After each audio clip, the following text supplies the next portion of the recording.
Subscribe करें और bell दबाएं ताकि कोई खबर रह न जाए।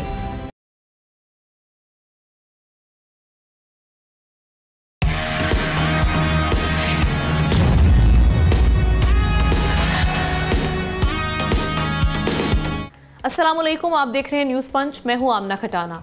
आगाज़ में बात करेंगे IMF का रिव्यू मिशन पाकिस्तान में मौजूद है और हुकूमत से मुआशी इस्लाहात पर सख्त मुज़ाकरात जारी हैं। ज़राए के मुताबिक हुकूमत और IMF दोनों ही GDP की शरह नमू का तखमीना 3.5% तक कम करने पर गौर कर रहे हैं। IMF ने 400 अरब रुपये से ज़ायद के माली एडजस्टमेंट के लिए अखराजात में कटौती और खाद और ज़राई अद्वियात पर टैक्स बढ़ाने का मुतालबा भी किया है। दूसरी जानिब स्टेट बैंक की रिपोर्ट के मुताबिक वफाकी हुकूमत के कर्जे अगस्त 2025 तक बढ़कर 77,458 अरब रुपये तक पहुँच गए हैं। एक साल के दौरान कर्जों में 7,000 अरब रुपये का इजाफा हुआ है। FBR के 14.13 ट्रिलियन रुपीस टैक्स हदफ में IMF को 400 अरब रुपये की कमी का खदशा है। ऐसे में वर्ल्ड बैंक की रिपोर्ट खबरदार कर रही है कि पाकिस्तान में मुआशी अदम मुसावात सरकारी अदादोशुमार से कहीं ज़्यादा है।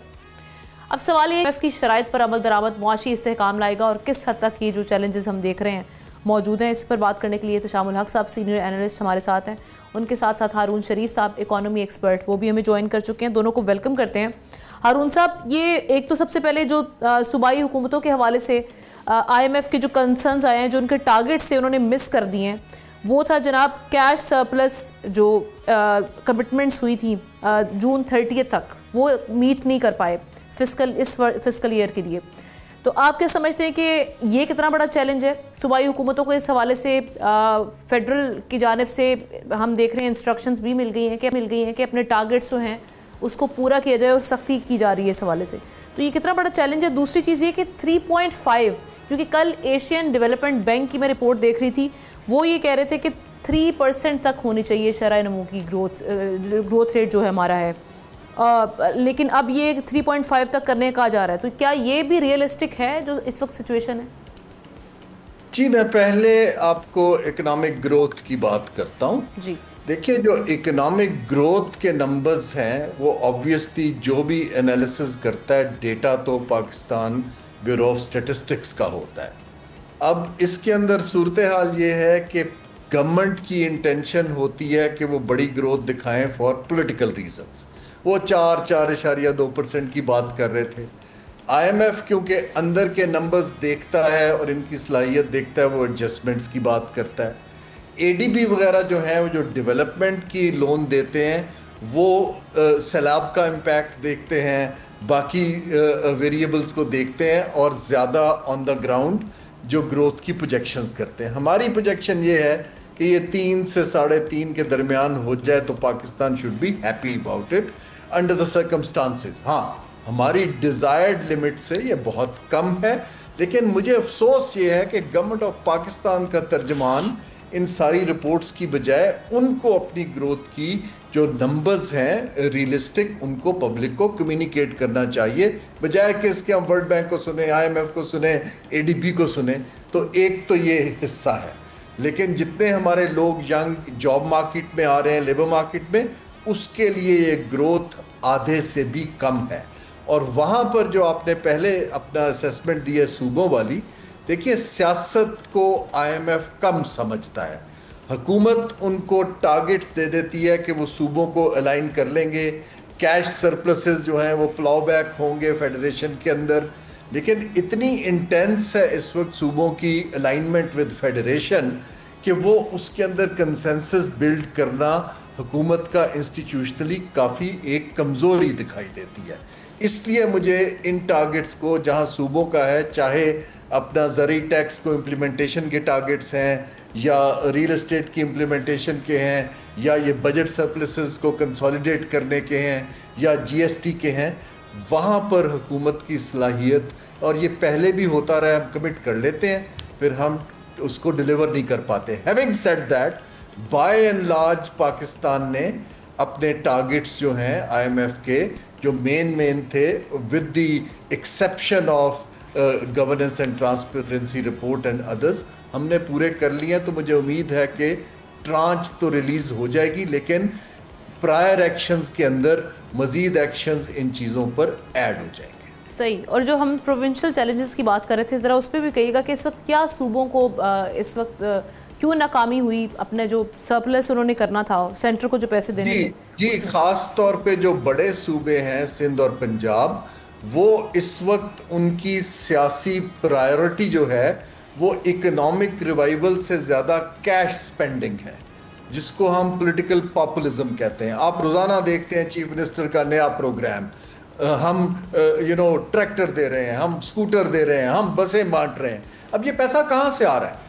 देखिए ना, अगर टैक्स का पहले क्वार्टर के जो टारगेट्स थे वही नहीं मीट हुए, तो ये पैसा जो लगाया जा रहा है ये डेट से आ रहा है, और जो थोड़ा बहुत सरप्लस होना था वो उसकी तरफ खर्च हो रहा है। तो इस वक्त सूबों का जो कैश स्पेंडिंग है उसकी जो एक एपेटाइट है उसको वो सियासी टूल के तौर पे यूज़ कर रहे हैं। मेरी तो ये असेसमेंट है, और ये मेरे हिसाब से एक ख़तरनाक ट्रेंड है कि आप स्ट्रक्चरल चेंजेस या पॉलिसी चेंजेस ना लाएं, बल्कि आप सिर्फ ऑप्टिक्स के लिए टैक्स पेयर के पैसे के ऊपर कॉन्ट्रैक्ट्स देना शुरू कर दें, चीज़ें बांटनी शुरू कर दें, डोल आउट करना शुरू कर दें, इश्तिहारबाजी के ऊपर बेतहाशा पैसा खर्चना शुरू कर दें। इसकी लेग्स जो है, जिसको कहते हैं फीट ऑन द ग्राउंड, वो नहीं होते। बिल्कुल ठीक। एहतशाम साहब, इसमें IMF ने ये भी साफ साफ हाथ खड़े कर दिए हैं कि आप जो हमसे फ्लड रिलीफ मांग रहे हैं वो बिल्कुल अनएक्सेप्टेबल होगा at the cost of cash surplus, क्योंकि आपने कमिट किया था। अब दूसरी जानिब हम ये देख रहे हैं कि फेडरल जो है उसने इंस्ट्रक्शन तो दी हैं सूबों को, जैसे बात भी कर रहे थे हारून साहब के, जो हम देख रहे हैं सियासत को आगे रखा गया है बजाय कि इकॉनमी रिवाइवल की जानिब जाया जाता, उस जानिब इक़दाम किए जाते। तो क्या ये फेडरल सख्ती करेगा और जो सूबे हैं वो अब इस चीज़ को देखेंगे, ताकि क्योंकि IMF का जो प्रोग्राम है उसमें बड़ी इस चीज़ पे ख़ास तौर पे बड़ी सख्ती की जा रही है? देखिए आमना, ये जो भी आपने सूबों की बात की और IMF का ये कहना कि जी कैश सरप्लस जो है ना शो नहीं कर रहे, 100-125 बिलियन रुपया भी जो है ना वो नहीं छोड़ रहे, जबकि आपने देखा कि 60% क्लोज टू 60% जो है ना वो शेयर्स आप लेके चले जाते हैं हुकूमत से, वो फेडरल गवर्नमेंट से, जिसमें बुनियादी तौर पे तो ये हमने देखा जिसकी वजह बनती है वो तो एक NFC अवार्ड है, और फिर ये अल्लाह आपका भला करे 18वीं तरमीम है, जिसकी वजह से ये सारे के सारे फाइनेंशियल इख्तियारात सूबों को दे दिए गए। मुझे याद है ये गवादर में हुआ था 2010 का, आपने देखा 7वां अवार्ड दिया गया था, वन गो में 10% शेयर जो है ना 9 से 10% शेयर सूबों का फाइनेंशियल बढ़ा दिया गया था। देखें इस वक्त सूबे सिर्फ और सिर्फ ना कोई डेवलपमेंट का काम कर रहे हैं, ना कोई अपने तौर पे टैक्सेस जनरेट कर रहे हैं, ना उन्होंने आपने देखा कि कोई अपनी इकोनॉमी को डिसिप्लिन करने के लिए कुछ किया है, और टैक्सेस आप भी 30% के करीब जो है ना वो प्रोविंशियल टैक्सेस हैं। लोगों को तो मार दिया टैक्सों के अंदर, और जो पैसा हुकूमत से लेते हैं सारा खाया पिया जाता है, मिस अप्रोप्रिएशन होता है फंड्स का, लोगों की जेबों में जाता है। जो फंड लिए जाते हैं डेवलपमेंट के नाम पे, कितने लगते हैं कितने नहीं लगते। आज दोनों बड़ी पार्टियां एक दूसरे से लड़ रही हैं, सवाल पूछ रहे हैं कि जी आपने बताया कितने प्रोजेक्ट शुरू किए, कितने लगाए, और दूसरे कहते हैं हमने कोई नहीं लगाए, आपने कौन से लगाए।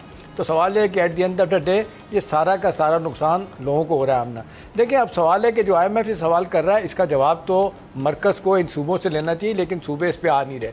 और दूसरी बात हमने मेरे लिए जो ज़्यादा परेशान कुन है ना, देखें IMF की शराइत अपनी जगह, वो तो सही कहते हैं कि जी जो आपके गेंस हैं जब तक इनको आप फिस्कल कंसोलिडेशन नहीं होगी, स्ट्रक्चर रिफॉर्म नहीं होगी, आपकी इकोनॉमी ठीक नहीं हो सकती। अभी देख लें मिक्स सिग्नल आते हैं, एक तरफ ब्लूमबर्ग कहता है जी सेकंड फास्टेस्ट ग्रोइंग इकोनॉमी है टर्की के बाद, और दूसरी तरफ आप देख लें एग्जॉटिस जिस तरीके से हो रहा है, मल्टीनेशनल कंपनियां छोड़ के जा रही हैं। मेरे लिए बहुत परेशान कुन बात है, मेरा ख्याल आपके लिए भी इतनी होगी। मैं देख रहा था अभी बड़ी बड़ी कंपनियों में नाम आ रहे थे, Procter and Gamble, Telenor, Microsoft, Gillette, ये सारे के सारे जा रहे हैं। देखें जो उसमें बुनियादी नक्स पैदा हो गया, ये कंपनियां कह रही हैं चाइना डंपिंग हो रही है, और दूसरा वो कह रहे हैं कि साथ साथ कि जी जो अनडॉक्यूमेंटेड इकॉनमी यानी ब्लैक इकॉनमी जो रियल इकॉनमी से बढ़ गई है, इनडायरेक्टली वो कह रहे हैं कि हुकूमत का फोकस इनको फ़वायद देना है, और प्रोसेस में हम ना जो हमारा मैन्युफैक्चरिंग सेक्टर बैठ गया है, अब देखें ना अब एक अरसे से उसकी ग्रोथ मनफी से 1-8% हुई है,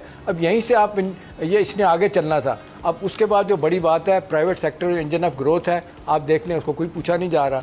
अभी एक जानिब ये इत्तेशाम साहब आप जो मंजरनामा दिखा रहे हैं, दूसरी जानिब मैं हारून साहब से जाना चाहूँगी। हारून साहब, ये हुकूमत तो तालियां बजा रही है कि जी अमरीकी जरीदा है ब्लूमबर्ग, वो कह रही है कि पाकिस्तान दुनिया की दूसरी उभरती हुई मईशत है। फिर यहाँ से हम क्यों देख रहे हैं कि जी मनफी ग्रोथ आपके चाहे वो LSM हो और इसके अलावा जो बाकी मामला हैं, अवाम जो है वो कह रही है इन्फ्लेशन बढ़ रही है, हमारी ज़िंदगी में कोई असरात दिखाई नहीं दे रहे, ये तज़ाद क्यों है? जी आमिना, ये तज़ाद नहीं है। ये जो एजेंसीज हैं क्रेडिट रेटिंग और ब्लूमबर्ग वगैरह जो इकोनॉमिक असेसमेंट करते हैं, वो इस वक्त आपकी मैक्रो स्टेबिलिटी और बैलेंस ऑफ पेमेंट को देख रहे हैं कि IMF प्रोग्राम के अंदर अब आपका डिफ़ॉल्ट का रिस्क कम हो गया है। जो टॉप के 3 मुल्क थे उसमें आपने बेहतर परफॉर्म किया। जो आपका सवाल है कि इकोनॉमिक रिवाइवल हो रहा है या नहीं हो रहा है, उसके बड़े क्लियर इंडिकेटर हैं कि इकोनॉमिक रिवाइवल नहीं हो रहा। हुकूमत की कैपेसिटी टू रीपे डेट वो बेहतर हो गई है क्योंकि उन्होंने फाइनेंशियल डिसिप्लिन IMF के तहत किया है। अब सवाल ये है कि ये जो डेट है ये तभी सस्टेन होगा ना अगर इकोनॉमी खड़ी होगी, अगर लोगों को नौकरियां मिलेंगी, प्रोडक्शन बढ़ेगी, एक्सपोर्ट बढ़ेगी। कोई रॉकेट साइंस, कोई इकोनॉमिक्स 200 साल से बदली तो नहीं है। अब उस साइड के ऊपर हमें पॉलिसी गैप्स दिख रहे हैं, हायर रिप्रेसिव टैक्सेशन दिख रहा है, जो कंजम्पशन पावर नीचे गई है, ये जो मल्टीनेशनल गई हैं वो लोगों की कुव्वत खरीदारी भी कम हुई है और उनके प्रॉफिट कम हो रहे थे। और जो हमारी जो स्टेट है वो ऑब्सेस्ड है कि हमने बाहर के लोगों को लाना है और लोकल को वो इन्वेस्टमेंट क्लाइमेट में अकोमोडेट नहीं कर पा रहे। ठीक, थैंक यू सो मच हारून शरीफ साहब। एहतशाम साहब साथ ही रहेंगे, ब्रेक लेते हैं, वापस आएंगे, एक और स्टोरी उस पर डिस्कस करेंगे।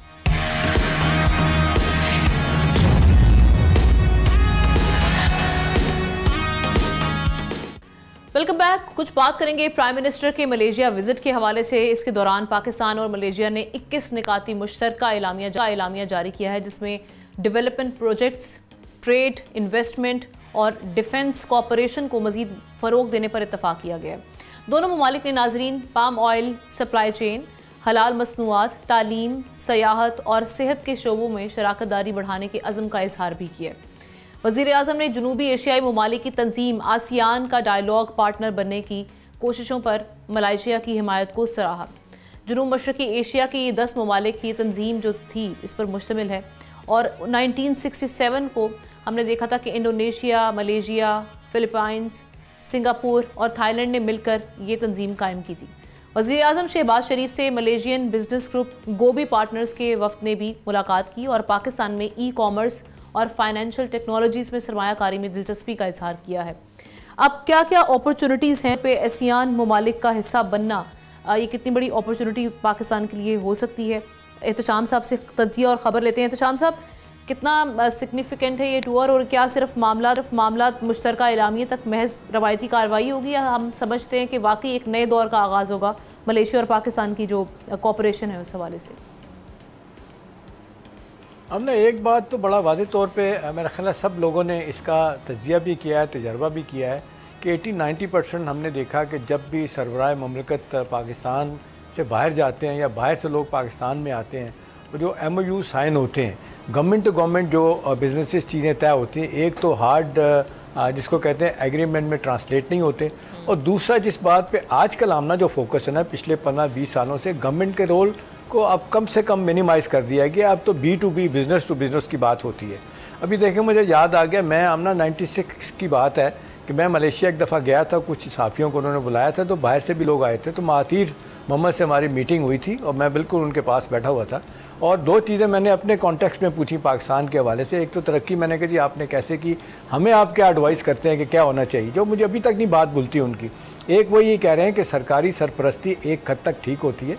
दूसरा उन्होंने कहा कि इसके लिए आपको ओपन जिसको बिज़नेस एनवायरनमेंट प्राइवेट सेक्टर को देना होगा, और ये आपने जो कदगनें लगाई हैं ज़रूरत से ज़्यादा, हमें भी कह रहे थे और जो और ममालिक भी थे वो कह रहे थे कि भाई ये जिस तरीके से कॉस्ट ऑफ डूइंग बिज़नेस है, ईज़ ऑफ डूइंग बिज़नेस है, वो कहते हैं हुकूमतें निकलें और प्राइवेट सेक्टर के लोग एक दूसरे ममालिक के एक दूसरे से मिलें और उनको मौका दिया जाए, उनको भरपूर तरीके से फैसिलिटेट किया जाए और फिर बात बनेगी। अभी आप देख लें, एक तो बाहर से हमें इन्वेस्टमेंट नहीं मिल रही और दूसरी बात यह कि हम इस तरह के कोऑपरेशन अब किसी के साथ चाहते हैं, फ्रेंडली ममालिक के साथ, और जिस तरह अभी बड़ा अच्छा प्राइम मिनिस्टर का दौरा ही है, जिस तरह बातें हुई हैं, अनवर इब्राहिम साहब ने जो बातें की हैं, अभी देखें जो 4-5 आइटम है, मैं कहता हूँ इन्हीं को अगर इफेक्टिव तरीके से बढ़ा दिया जाए, जिसका आपने भी जिक्र किया, चावल है, गोश्त है, टेक्सटाइल, चमड़े की मसनूआत, खेलों का सामान है, अब इस पर अगर फोकस किया जाए। अब इनके दौरे के बाद आमतौर पे कहा जाता है फॉलो अप विजिट्स, हमारे यहाँ फॉलो अप विजिट्स नहीं होते। इसके बाद होना चाहिए कि भी उसके बाद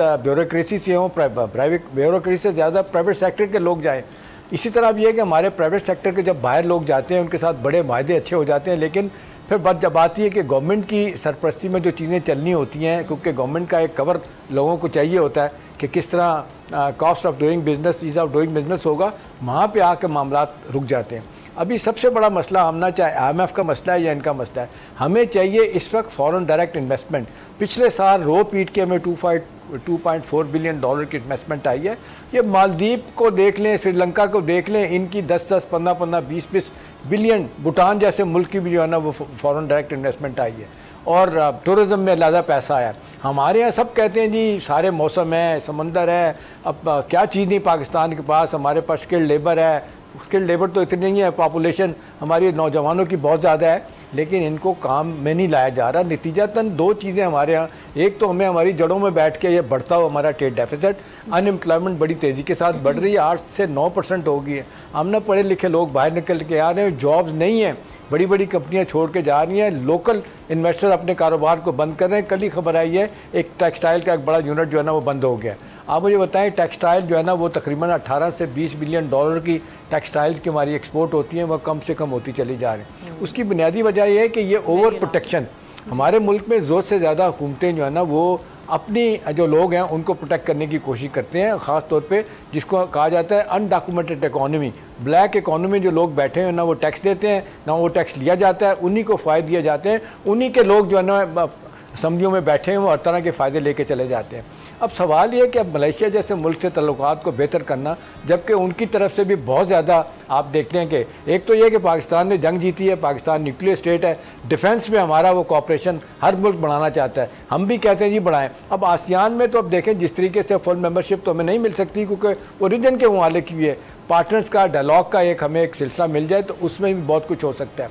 और इम्पॉर्टेंट बात आमना यही कि जब भी हमारे कमर्शियल अटैचीज़ काम करते हैं, थोड़ा बहुत मैंने तजर्बा किया है, पाकिस्तान की एक्सपोर्ट बढ़ना शुरू हो जाती है। आमतौर पे हमने देखा सिफारिशों की बुनियाद पे हम कमर्शियल अटैचीज़ भर्ती के करके भेज जाते हैं।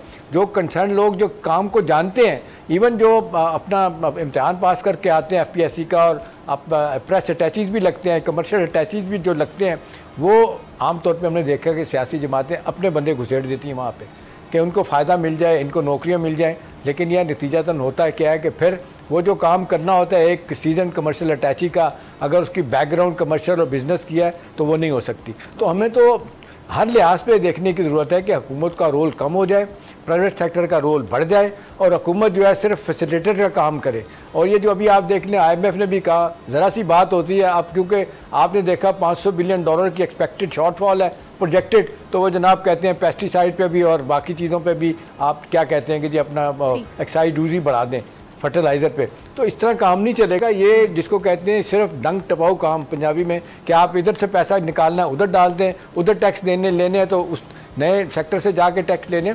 इस तो इकोनॉमी को जब तक आप इसका डिसिप्लिन नहीं ठीक करेंगे, हमारी एक्सपोर्ट ख़ास तौर पे नहीं बढ़ेंगी। एक्सपोर्ट पे ज़्यादा लोगों को परेशानी हो रही है कि हम ना देखें एक्सपोर्ट हमारी आप फिर 30 और 22 बिलियन डॉलर पे फंसी हैं। हमारी इंपोर्ट्स जो है वो देख ले तकरीबन 72-75 बिलियन डॉलर का हो गया।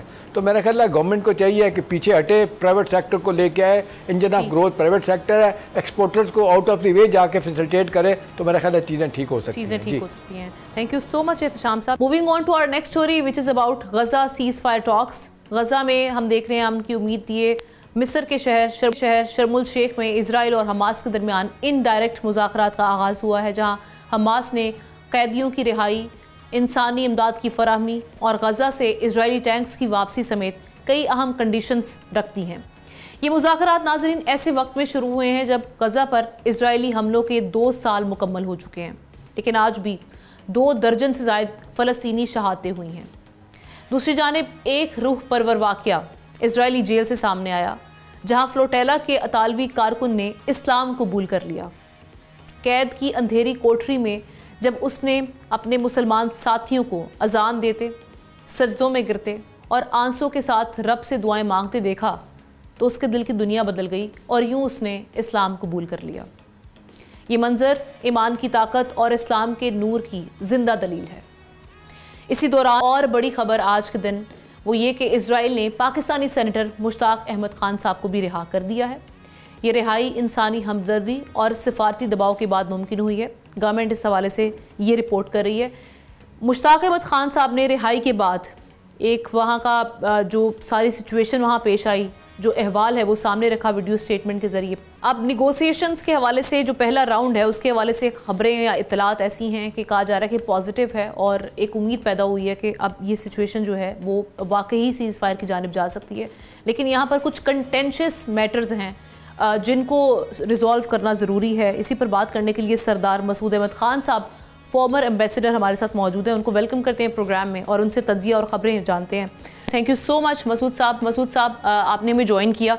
ये जो अभी हम देख रहे हैं कि गज़ा के हवाले से पीस टॉक्स जारी हैं इजिप्ट में, इसका जो फर्स्ट अब मौजूदा राउंड हुआ है उसमें कहा जा रहा है कि उम्मीद पैदा हो गई है कि ये अपनी गज़ा जो डील है इस हवाले से सीज़ फायर की, ये अपने अंजाम तक पहुँचे। और अभी तक जो टॉक्स के हवाले से खबरें आ रही हैं वो ये मस्बत रही हैं।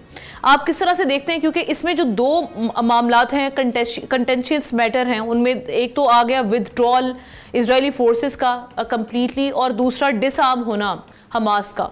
इस पर कोई डेडलॉक तो नहीं आ सकता और कब तक हम एक्सपेक्ट करें कि ये मामला जो हैं वो निमट जाएंगे? इस वीक के अंदर अंदर हो जाएंगे मामला? देखिए, इसराइली और अमेरिकी ज़रा ये कह रहे हैं और जो उनकी इतलात वो छप भी चुकी हैं कि पहला दिन खुशगवार रहा, आज दूसरा दिन है।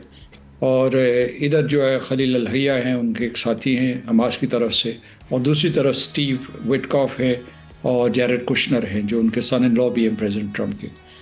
तो वो भी ख़ासे खुशगवार माहौल में कह रहे हैं गुफ्तगू हो रही है और सदर ट्रंप भी पुरुमीद हैं कि कोई मसले का हल निकल आएगा। लेकिन जिन मामलात की तरफ आपने इशारा किया उस पे इख्तलाफ राय मौजूद है और ये हो सकता है कि ये मुज़ाकरात तवालत इख्तियार कर जाए, क्योंकि इनके ऊपर आसानी के साथ कोई मुआहिदा नहीं हो सकता। लेकिन इधर दूसरी तरफ जो है तुर्की का, कतर का, सऊदी अरब का और अमारात का, मिस्र का भी बड़ी हद तक इसके ऊपर हमास के ऊपर ये ज़ोर है, दबाव है कि आप जो है इन शराइत को कबूल करें और अहले फ़लस्तीन के लिए, अहले गज़ा के लिए कुर्बानी दें। तो मुमकिन है कि हमास इसके ऊपर आमादा हो जाए, क्योंकि जो 20 नुकाती फार्मूले में उनके लिए शक है वो ये है कि या तो उनको एमनेस्टी दी जाएगी या फिर जो है अगर वो जाना चाहेंगे तो वो गज़ा से बाहर चले जाएंगे। तो ये दोनों सूरतें जो है मेरा ख्याल है कि उनके लिए काबिल कबूल नहीं होंगी। लेकिन उन्होंने ये इनको यकीन दिलाया है, जो उनके अरब और इस्लामी हिमायती हैं, जो ममालिक उनकी मदद कर रहे हैं, कि वो इस मरतबा जो है एक तामीरी अंदाज में इन तमाम मामलात के बारे में सोचेंगे। लेकिन इजराइल का जो अब तक का रवैया रहा है मसूद साहब, जिसमें हमने देखा कि अगर आज की चले हम बात कर लें, 2 दर्जन से ज़ायद अफराद जो हैं गज़न्स उनको शहीद किया गया है एक ऐसे टाइम में जिस वक्त पीस टॉक्स भी जारी हैं, सीज़ फायर के हवाले से इस वक्त निगोसिएशंस भी चल रही हैं, बैकिंग है वेस्टर्न की और अरब कंट्रीज़ की इस वक्त। तो इतने जब हम देख रहे हैं स्टेक होल्डर्स इसमें आ चुके हैं, उसका पास भी नहीं रखा जा रहा। और अब भी वहाँ पर जब सदर ट्रंप भी कह रहे हैं कि बम्बार्टमेंट जो है उसको बंद किया जाए, हॉल्ट कर दिया जाए, लेकिन उसके बावजूद इजरायलीज जो हम देख रहे हैं वो बाज नहीं आ रहे और आज भी शहादतें हो रही हैं। तो इसमें एक ट्रस्ट का जो इशू आ जाता है, वो गारंटी कौन देगा कि इसके बाद भी जो इम्प्लीमेंटेशन है उसको यकीनी बनाया जाएगा इजराइल साइड से? देखिए, ये खबरें आई हैं कि सदर ट्रंप और नेतन्याहू के दरमियान तल्ख कलामी हुई है और सदर ट्रंप जो है वो ज़ोर डाल रहे हैं, दबाव डाल रहे हैं नेतन्याहू के ऊपर कि वो अपना एक रवैया मुस्बत रखे, लिहाजा वो कोशिश तो कर रहे हैं। लेकिन दूसरा ये है कि जो हमास के ज़राए हैं उन्होंने ये कहा है कि मुज़ाकरात तो वो बहुत गुड फेथ में कर रहे हैं, लेकिन जो मुसलसल बमबारी हो रही है इसकी वजह से मुज़ाकरात भी मुतासर हो सकते हैं और हो रहे हैं। लिहाजा कुछ अगर जंगबंदी हो, कुछ तौक़ुफ़ हो, कुछ वक्फ़ा इख्तियार करे इसराइल की जाहिरियत, तो फिर मेरा ख़्याल है कि ये मुज़ाकरात जल्द अज जल्द कामयाब हो सकते हैं। वरना ये क़यास आराई की जा रही है कि ये हफ्तों तक ये सिलसिला चल सकता है। दूसरा आपने जो नुक्ता उठाया वो भी अहम है। क्योंकि उसके बारे में शकूक शुबहत का इज़हार किया जा रहा है कि एक मरतबा अगर ये माहिदा हो भी जाता है, कागज़ पर लिखा भी जाता है, तो इसराइल का कोई भरोसा नहीं कि वो मुस्तकिल जंगबंदी की बजाय जो ही यरगवाली वापस इसराइल की सरजमीन पे आ जाएं और फ़लस्तीनी कैदी चले जाएं, तो मुमकिन है कि वो दोबारा से जाहिरियत का आगाज़ कर दे। तो इसके बारे में जो है अमेरिका को, है, आप इसराइल की बात करें, क्या अमेरिका पर भी ट्रस्ट किया जा सकता है, या आप समझते हैं कि इसराइल और अमेरिका इस मामले में सेम पेज पर हैं, दोनों ही ट्रस्ट वर्दी नहीं है जो अब तक के मामलात हुए, बी इट जो ईरान के साथ नेगोशिएशंस हो रही थी, उनके न्यूक्लियर वेपन प्रोग्राम के हवाले से इसराइल हमलावर होता है, उसके बाद अमेरिका ने हमला कर दिया। अमेरिका की बैकिंग के बगैर तो कोई भी कदम हम समझते हैं कि इसराइल नहीं उठा सकता। तो आप समझते हैं कि क्या अमेरिका सारी नेगोशिएशंस में या इस सारे प्रोसेस में ट्रस्ट वर्दी है? ऐसे बज़ाहिर नज़र आ रहा है, मुमकिन है कि दरपर्दा कोई और चीज़ हो, लेकिन बज़ाहिर नज़र आ रहा है कि इस इनिशिएटिव में सदर ट्रंप का जो उन्होंने ख़ुद लिया है, यानी ये किसी दूसरे शख्स ने नहीं लिया या इदारे ने नहीं लिया, तो उनकी स्टेक्स बहुत ज़्यादा हैं। यानी अमरीकी अवाम के सामने और बैनुल-अक़वामी बरादरी के सामने, मशरिक़ वस्ता में जो उनके हलीफ हैं, मुसलमान हलीफ हैं, अरब हलीफ हैं, उनके सामने उनकी स्टेक्स बहुत बुलंद हैं, हाई हैं। लिहाजा वो इस अपने ही प्लान को सबोताज करने की कोशिश नहीं करेंगे। और उनकी ये भी ख्वाहिश है कि उन्हें अमन इनाम दिया जाए। जो यरगवाली हैं, उनके ख़ानदानों ने भी उनको कहा है कि वो सदर ट्रंप को नोबेल पीस प्राइज़ के लिए नामज़द करेंगे, क्योंकि उनको एक उम्मीद की किरण सामने आई है कि वो ये जो यरगवाली हैं, जिंदा यरगवाली जो 20 के करीब हैं, वो वापस आ जाएंगे। और इसराइल में भी बहुत बड़े पैमाने पे मुजाहरे हुए हैं और जंगबंदी के हक़ में कि जंग को ख़त्म किया जाए। ये अवामल हमारे सामने हैं, लेकिन नतीजा क्या निकलता है ये देखें। पहले तो मुज़ाकरात को कामयाब होने दें। ठीक। जहाँ तक आपने अमेरिका के ताल्लुक़ वाज़े किया, तो वहाँ मैं ये कहना चाहता हूँ कि अमेरिका को, अमेरिकी सदर को अपने मुल्क से और मेगा बेस से भी बहुत दबाव आ रहा है। वो ये कह रहे हैं कि हम इस तरीके से इसराइल के हर हुक्म के ऊपर जो है उनकी बातें मान नहीं सकते या उनके एजेंडे को आगे नहीं बढ़ा सकते। तो ये बहुत सारी फोर्सेस इस वक्त जो है उनका एक दूसरे के साथ जो है इंटरेक्शन हो रहा है। तो आसान नहीं होगा, मतलब किसी भी मुआहदे से अमेरिका जैसे मुल्क का हटना, चुके इसमें स्टेक होल्डर्स जो हैं अब वो बहुत सारे आ चुके हैं। Thank you so much. Sarmad Khan साहब हमारे साथ मौजूद थे, बड़ा अहम तजिया उन्होंने इस हवाले से पेश किया। एक ब्रेक लेते हैं, ब्रेक के बाद वापस आएंगे, एक और स्टोरी है उस पर हम डिस्कस करेंगे।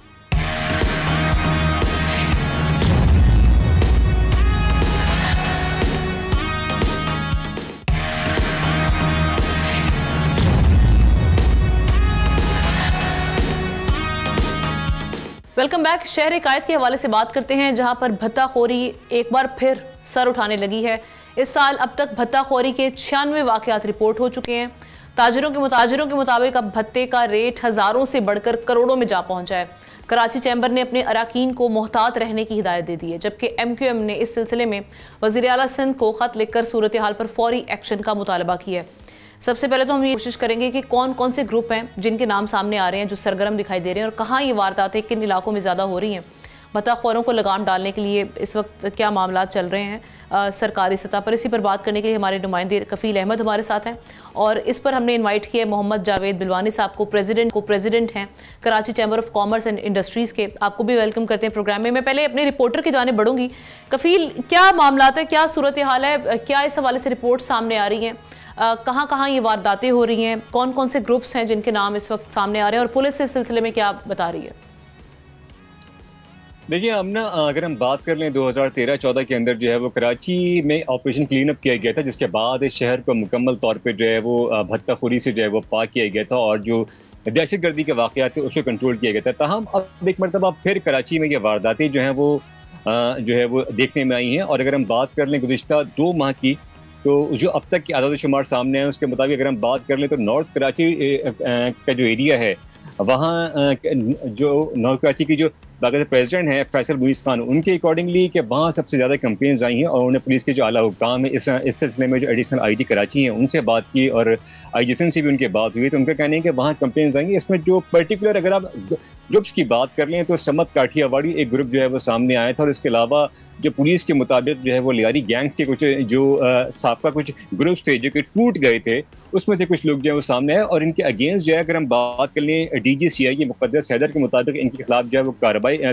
कार्रवाई अमल में लाई गई थी, और इसमें से 2 से 3 जो भत्ताखोर थे जिनकी कंपनीज थी उनको हलाक किया गया था। मैं आपको बताऊं कल गुज़िश्ता रोज़ कराची चैम्बर ऑफ कॉमर्स ने बाकायदा अपने सनतकारों को और मेम्बरान को और ताजिर बरदरी को जो है वो हिदायतनामा जारी किया, जिसमें उन्होंने बाकायदा तौर पे कहा कि उनको जो है वो ये कंप्लेंट्स मौसूल हुई थी, और जिसके बाद उनको सिक्योरिटी इदारों ने कहा कि आप जो है वो CCTV कैमरास को जो है वो मुनस्ब करें, और उसके अलावा जो अपनी तमाम सिक्योरिटी है उसको देखें।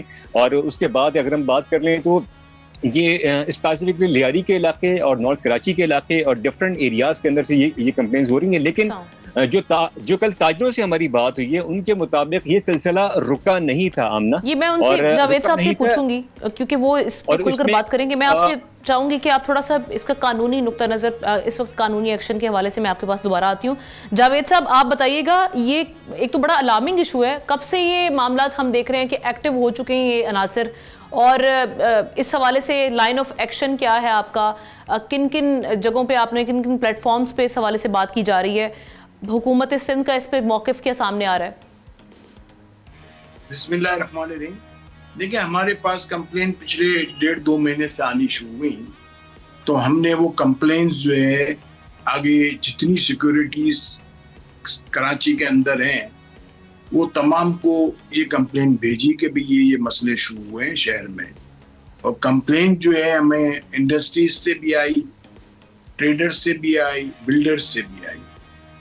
तो हमने उनको जब कंप्लेंट भेजी तो उन्होंने अपना काम तो शुरू कर दिया, मगर जब कंप्लेंट बहुत ज़्यादा बढ़ने लगी तो हमने दोबारा उनको अप्रोच किया कि भाई तो और कंप्लेंट आ रही हैं।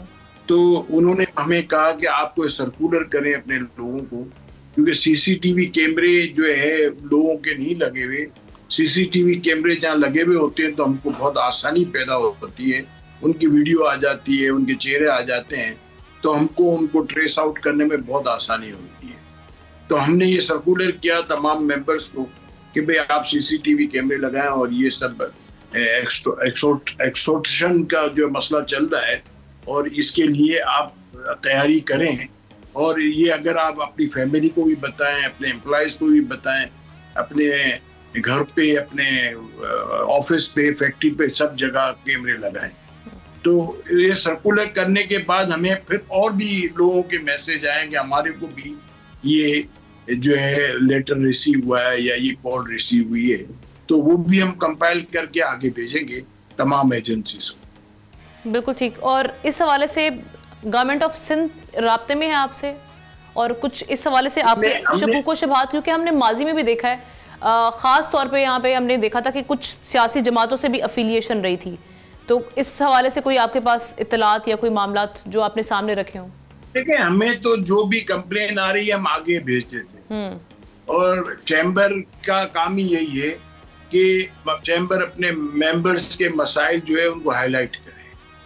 तो हम तो वो काम करते हैं, कोशिश करते हैं कि मेंबर्स के जो मसाइल हैं उनको हाईलाइट करें और रिजॉल्व करें। तो हमने हर लेवल पे जितनी भी एजेंसीज हैं, जितनी एजेंसीज कराची में, सबको CM को भी ये चीज़ें उनकी नॉलेज में भी है, तो हम अपनी कोशिश कर रहे हैं।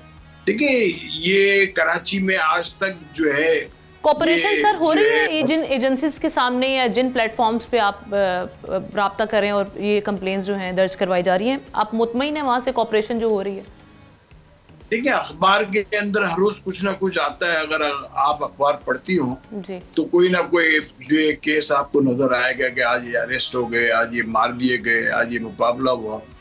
तो कुछ ना कुछ कर रहे हैं वो, और मुझे उम्मीद है कि अगर ये इसी तरह करते रहे तो इंशाल्लाह, जैसे पहले एक वक्त में ऑपरेशन हुआ था कराची में, और जो है ये भत्ताखोरी और ये सब चीजें जो है वो बिल्कुल तो खत्म नहीं हुई थी, मगर इस हद तक खत्म हो गई थी कि ना जैसा रह गया था। बिल्कुल ठीक।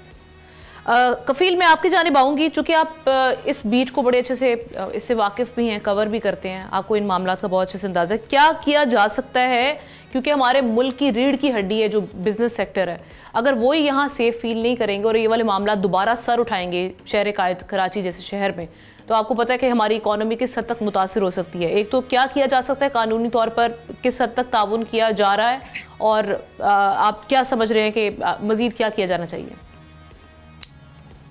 देखिए, एक तो ये कि हुकूमत की इक़दाम की ज़रूरत है। मैं आपको बताऊं कि अगर हम बात कर लें तो गवर्नमेंट इन्फोर्स कर सकती है सीसीटीवी कैमरास को। जो बाकायदा प्लान था वो अब तक जो है वो सरखानी की नज़र है कि उसको प्रॉपर अंदाज में यूटिलाइज़ किया जाए, उसको जो है वो नस्ब किया जाए। यकीनन ये कार्रवाइयाँ कम हो सकती है। मैं आपको बताऊँ कि ये कार्रवाइयाँ ऐसी बात नहीं कि कार्रवाइयाँ तो की जा रही हैं इनके खिलाफ, लेकिन कार्रवाइयाँ जिस तादाद में की जा रही हैं, अपना जैसे जैसे कंप्लेंट्स की गई थी उसके बाद कार्रवाइयाँ अमल में लाई गई हैं, और जो मुल्ज़िमान थे उनको जो है वो न सिर्फ पकड़ा गया बल्कि जो है वो हलाक भी किया गया। अब देखने की जो आगे खुदा न खास्ते की बड़ी कार्रवाई होती है, अपना जिस तरह कुछ ट्रेडर से हमारी बात हुई तो उनका कहना ये था कि पहले जो भत्ते के लिए बाकायदा धमकियां आमेज कोई रसीद अगर दी जाती थी तो उसमें हज़ारों रुपए का मुतालबा किया जाता था, लेकिन अब जो है वो लाखों रुपए का और उससे कहीं ज़्यादा जो है वो मुतालबा किया जा रहा है। और खुदा न खास्ता अगर ये एक मरतबा फिर उस तरह राइज होता है, जो कि मामला 2012, 13 या 14 के अंदर था, तो कराची में एक बार फिर लाकानूनियत होगी। इसलिए अगर हम बात कर लें इकॉनमी की, तो कराची की अगर हम बात कर लें, कराची इकॉनमी का हब है पाकिस्तान का, और इस वक्त जो इकॉनमी रिवाइव हुई है, तमाम चीज़ें आपके सामने हैं, चीज़ें कुछ ना कुछ बेहतर हो रही हैं हुकूमत सतह के ऊपर। तो यकीनन हुकूमत को भी देखना होगा, स्पेशली सिंध गवर्नमेंट का बहुत बड़ा रोल है कि वो पुलिस को इख्तियारात इस प्रॉपर अंदाज में देखे, जो ये तमाम कल्प्रिट्स हैं इनके खिलाफ अगेंस्ट जो है वो भरपूर कार्रवाई अमल में लाई जाए, और कार्रवाई के तौर पर जो है इनको ना सिर्फ जो है वो मुल्ज़िमान को सजा जो है वो दी जाए। ठीक, थैंक यू सो मच कफील अहमद, मोहम्मद जावेद बिलवानी साहब, हमारे दोनों को शुक्रिया अदा करते हैं। और प्रोग्राम का इसके साथ ही नाज़रीन वक्त खत्म हो जाता है। आपसे इंशाल्लाह कल मुलाकात होगी। इजाज़त दीजिए, अल्लाह हाफ़िज़।